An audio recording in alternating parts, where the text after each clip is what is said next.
하나님께서 우리에게 주신 말씀은 신명기 28장 64절부터 67절까지 말씀입니다. 우리 함께 그 말씀 받들어 읽겠습니다.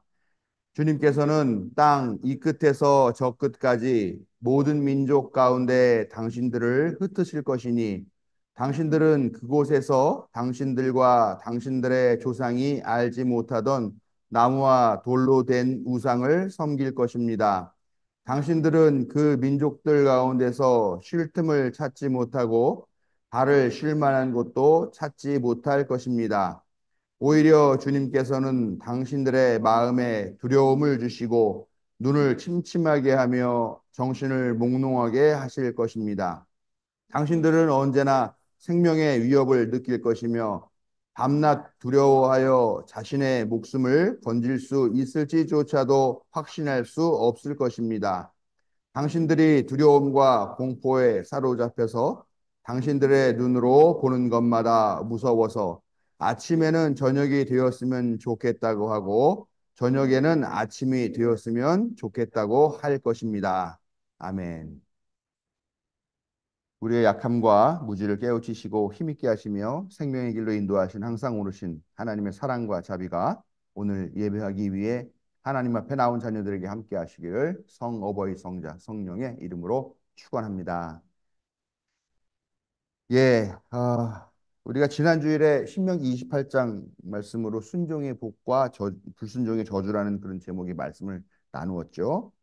28장은 총 68절이라고 한 긴 내용이 들어있는데 주요 내용이 하나님 말씀 잘 들으면 복 받지만 또 그렇지 않으면 참담한 저주를 받게 될 것이다라고 하는 그런 선포로 처음부터 끝까지 다 이어지고 있습니다.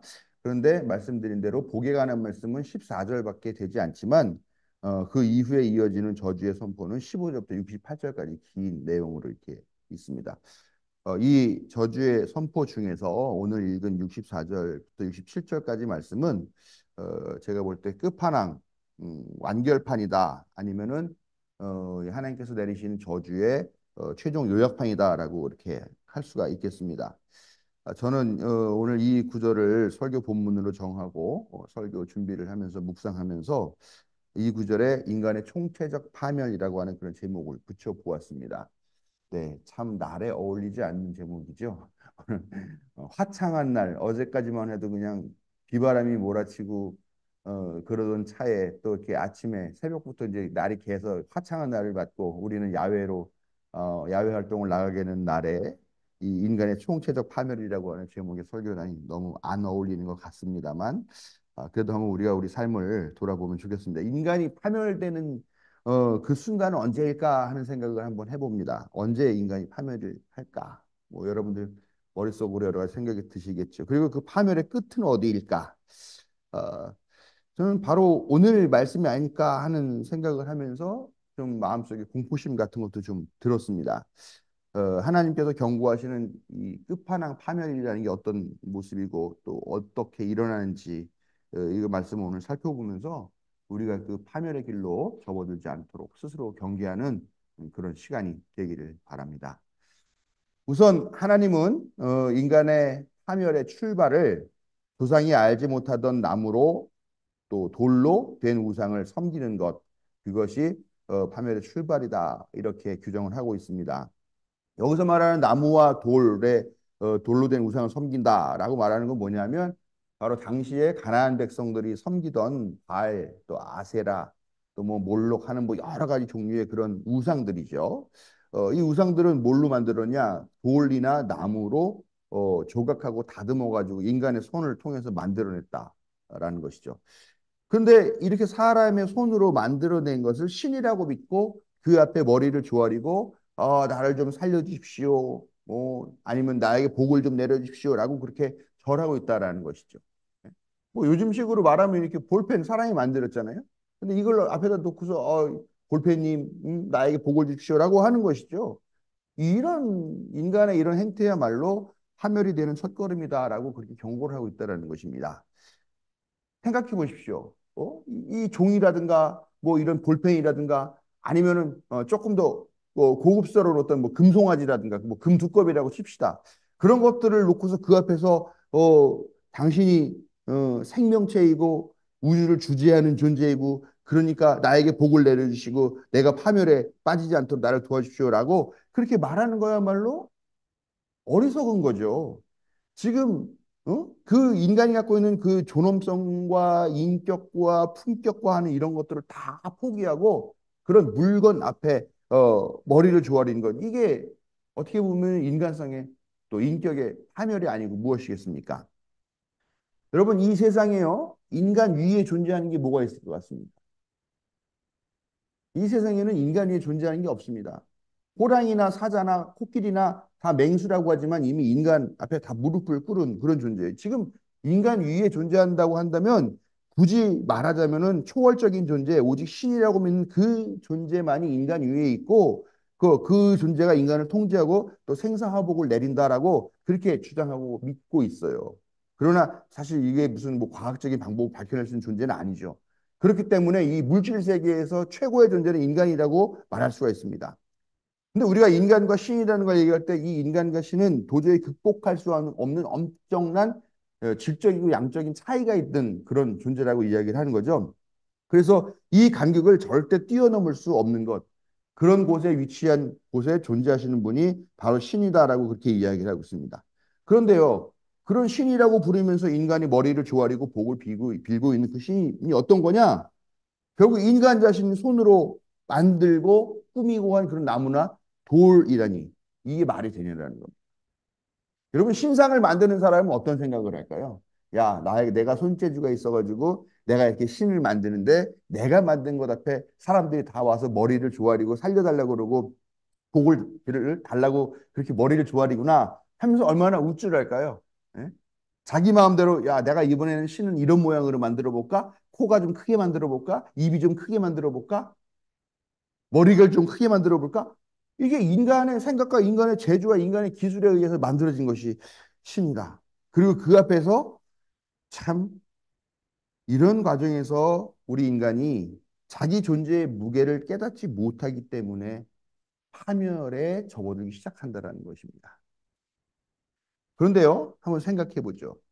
제가 지금 드렸던 이런 말씀, 돌이나 나무로 되어 있는 이런 우상을 숭배하는 이런 모습이 과연 수천 년 전에 있었던 일일까요? 아니면 오늘날에는 그런 일이 전혀 없을까요? 오늘날에도 저는 인간이 만든 것, 인간이 고안하고 만들어낸 것들 앞에서 인간들이 머리를 조아리고 신주단지 모시듯 하는 모습을 너무나 많이 봅니다. 바로 돈이라는 발명품이죠.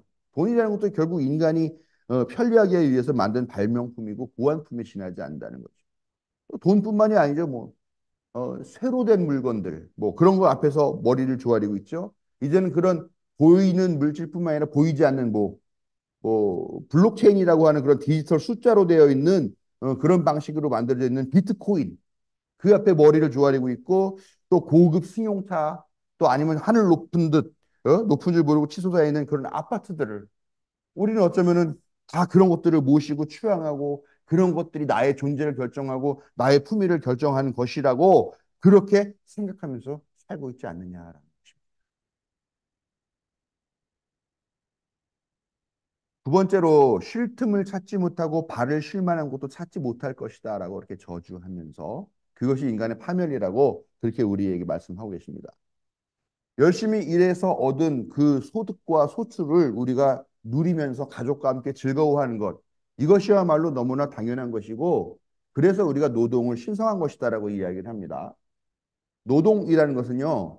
그 소출 또 아니면 소득뿐만이 아니라 그것을 이루기 위해 내려오는 거쳐오는 그런 과정들 그런 것들 그 과정 역시도 신성한 것으로 여겨야 하는 것이고요. 또 이 노동을 통해서 인간이 자신의 능력과 결과만이 아니라 과정 역시 신성한 것으로 노동을 통해서 자신의 능력과 자기의 존재의 의미를 발견하게 되고 그것을 통해서 또 우리가 이웃에게 봉사를 하게 된다는 것이죠. 그리고 그런 서로가 노동에 의한 노동을 통해서 서로가 서로에게 봉사하는 그 방식을 통해서 이 사회가 유지하고 이 사회가 또 지탱되는 그런 동력이 되는 것. 그것이 바로 노동이라는 것이죠. 그러니까 얼마나 노동이 신성하고 좋은 것입니까? 그런데요, 그렇게 열심히 일하는 것은 좋은 일이지만 오늘 말씀 보니까 쉬지도 못하면서 일만 한다라고 합니다. 여러분 쉬지도 못하고 일하는 사람을 우리가 뭐라고 부릅니까? 노예라고 부르죠. 노예는 쉬지 않습니다. 성경 말씀 보면 그러죠. 세상에 어떤 주인이 자기 종한테 들에서 일하고 왔는데, 아이고, 일하고 와서 수고했다. 배고프지? 밥 먹어라라고 얘기하느냐는 겁니다. 주인은 종한테, 야, 일하고 왔냐? 그럼 빨리 내 밥 차려라. 나 배고프다. 이렇게 얘기한다는 거죠. 종은 그런데 뭐 거기보다 한 단계 더 낮은 노예 같은 경우는 뭐 말할 필요도 없죠. 근데 이 노예가 쉬지도 못하고 일만 하는 거잖아요. 자기가 또 열심히 일한 것을 자기가 누리지 못하고 타인에게 빼앗긴다. 그것이야말로 정말 큰 상실감이고 부조리이고 또 정말 절망적인 파멸이 아닐 수가 없죠. 하나님은 쉬지도 못하고 일하는 것을 인간의 총체적인 파멸의 원인이자 결과라고 그렇게 경고하십니다. 왜냐? 왜 사람은 쉬지도 않고 일을 합니까? 쉬지 않고 일하는 이유가 뭡니까? 우선은 더 많은 것을 갖고자 하는 거죠. 더 많이 일해가지고 더 많이 얻으려고 하는, 한마디로 말하면 탐욕이죠. 그 다음에 더 많이 일을 해가지고 남들이 갖지 못한 것을 내가 갖고서 그들보다 더 돋보이고 그들 위에 군림하고 그들의 추앙을 받아야겠다라는 생각. 결국 교만 때문이 아니냐라고 그렇게 볼 수가 있다는 것입니다. 여러분 지금 갖고 계신 소지품들이 다 있을 거예요. 뭐 주머니나 아니면 가방 안에 있는 물품을 딱 꺼내서 한번 보셔요. 내가 지금 이 갖고 있는 이 소지품들 중에 정말 생명을 위해서 꼭 필요한 것들이 무엇일까? 한번 체크해 보면 과연 뭐가 있을까요? 뭐 우리 가방 안에 있어 뭐 핸드폰이 있고 뭐 지갑이 있고 뭐 또 뭐 화장품 같은 것들도 있을 수 있고 예, 뭐 그렇게 되겠죠. 그런 사실 그런 것들 중에 정말 우리 생명을 위해서 필요한 것들이 몇 가지가 있겠습니까? 어쩌면 아무것도 없겠죠. 예? 집에 가서 집에 보이는 한 10개의 물품들을 나열하고 이것이 과연 정말 생명을 위한 필수품인가 따져보면 사실 그렇지도 않다라는 것이죠.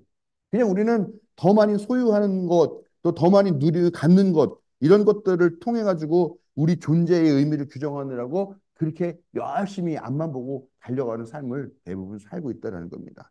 그런데요, 놀라운 일이 있습니다. 그렇게 열심히 일해서 정말 옆도 안 돌아보고 앞만 보고 달려가면서 막 일해서 많은 것들을 얻지만요. 근데 정작 일하느라고 바빠서 그것들을 누릴 시간은 없어요.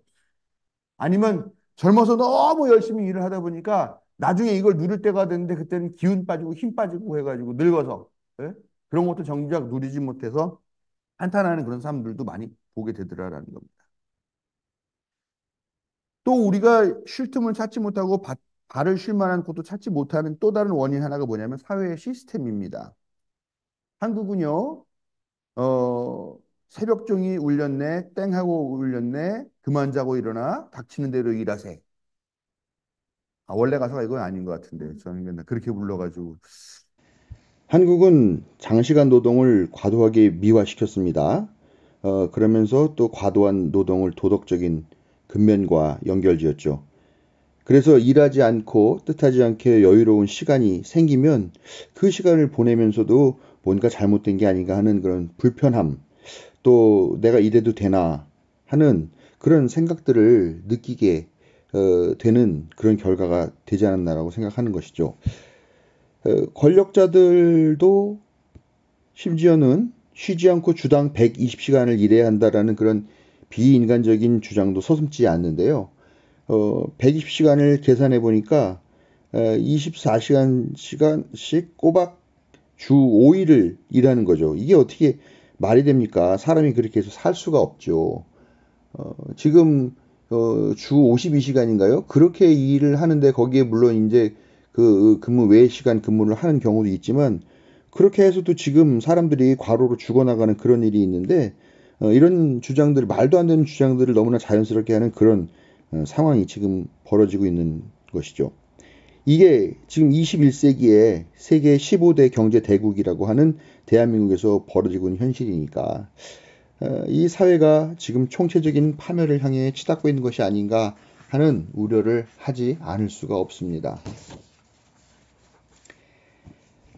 끝으로 인간의 총체적 파멸은 공포로 완성된다라고 볼 수가 있습니다. 오늘 말씀은 65절 후반부터 67절까지 계속해서 삶에 미치는 공포가 인간을 어떻게 파멸로 내모는가 하는 그 현실을 증언하고 있습니다. 오늘 읽은 말씀들을 보면은요. 당신들의 마음에 두려움을 주시고 언제나 생명의 위협을 느낄 것이며 밤낮 두려워하여 자신의 목숨을 건질 수 있을지조차 확신할 수 없으며 두려움과 공포에 사로잡혀서 보는 것마다 무서워서 아침에는 저녁이 되었으면 하고 또 저녁에는 아침이 되었으면 좋겠다고 할 것이다 라고 그렇게 경고하고 있습니다. 아침에 되었을 때 저녁이 되었으면 좋겠다. 그리고 저녁에는 또 아침이 되었으면 좋겠다라고 하는 이 구절은 뭐냐? 즉 우리 삶의 공포가 시도 때도 없이 반복되고 그 공포가 일상이 되는 그런 현실을 우리에게 보여준다고 할 수가 있습니다. 아침이나 저녁이나 또 밤이나 단 한순간도 안심하지 못하고 공포에 사로잡힌다면 그건 이미 삶이라고 이야기할 수가 없죠. 공포 그 자체가 아닐 수 없습니다. 우리가 요즘 보면은 뭐 우울증에 걸리고 또 정신 이상 상태에 빠져서 그렇게 어려움을 겪는 사람들이 많죠. 이게 정상적인 삶이 불가능한 지경입니다. 그렇게 매 순간마다 공포를 느낀다면 그 자체가 이미 파멸이다라고 볼 수밖에 없는 것입니다. 우리가 언제 공포를 느끼냐라는 겁니다. 어, 우리가 죽음이라고 하는 그런 근본적인 공포가 있죠. 죽는 날이 언제인지도 모르고 죽을 이유도 잘 모르고 또 죽을 장소도 다 몰라요. 그렇기 때문에 우리가 사실 종교라는 것들을 절실하게 필요로 하는 것이죠. 종교의 중요한 기능 중에 하나가 그거죠. 근데 그런 거 말고 또 여전히 우리가 공포에 사로잡혀 있잖아요. 죽음이라는 건 어쩔 수 없는 것인데 그것 말고도 우리가 공포를 느끼는 것들이 있습니다.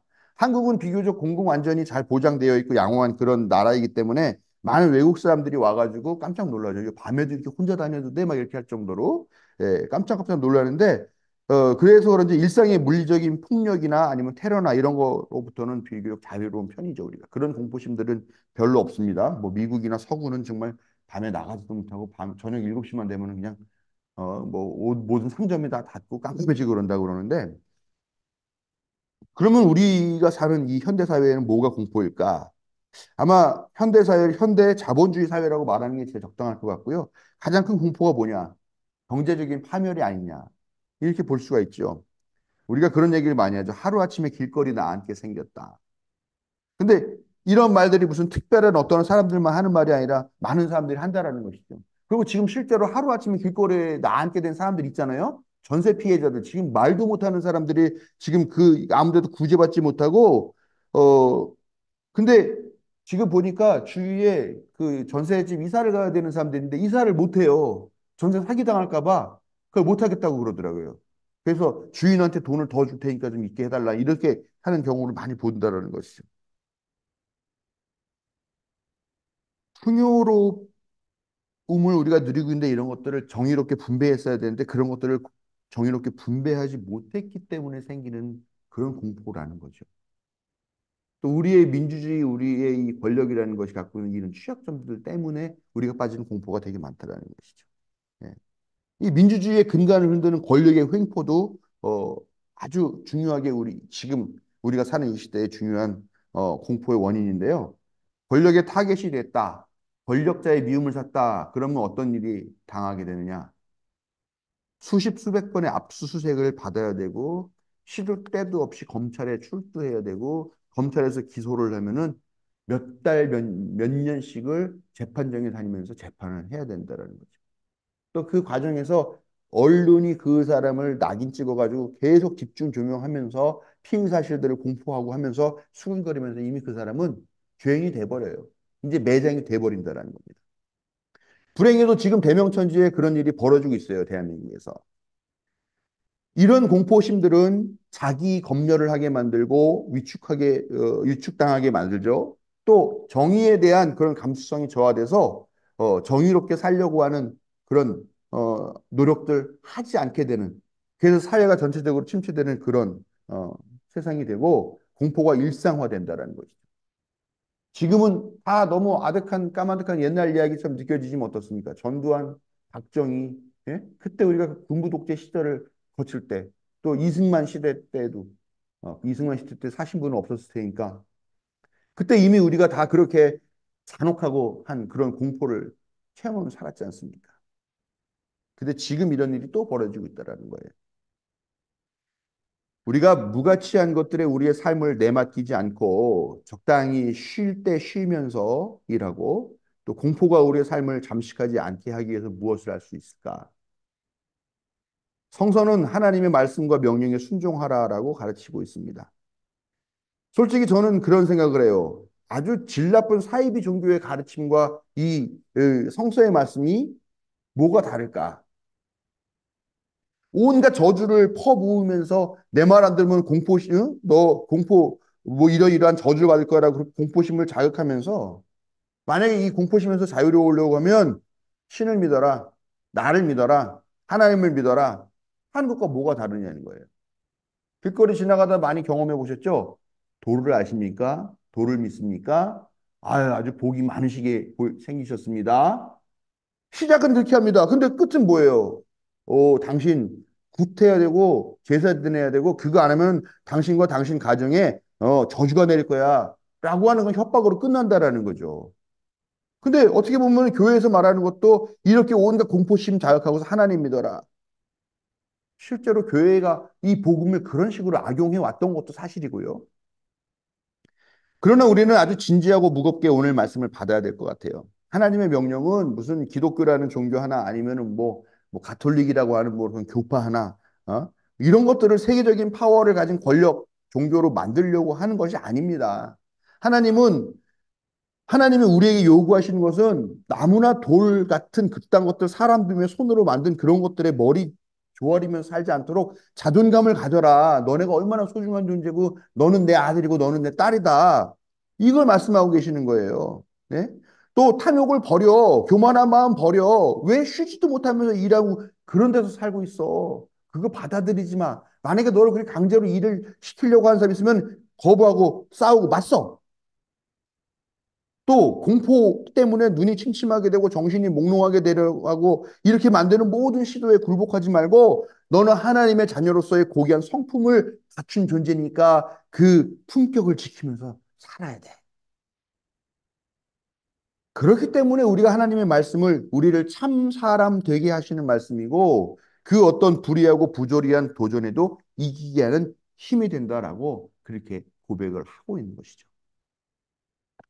어쩌면 우리는 지금 아니면 이미 파멸의 시대 한 가운데를 살고 있을지도 모르겠습니다. 그러나 생명을 생명되게 하시는 하나님을 믿고 의지하며 그 말씀을 따라 사는 사람은 참 생명의 기쁨을 누리게 될 줄로 믿습니다. 그런 기쁨이 바로 오늘 이 자리에 함께 하신 여러분들에게 함께 하시고 또 그런 여러분들에게 하나님의 사랑과 자비 인도하심이 늘 동행하시기를 축원합니다.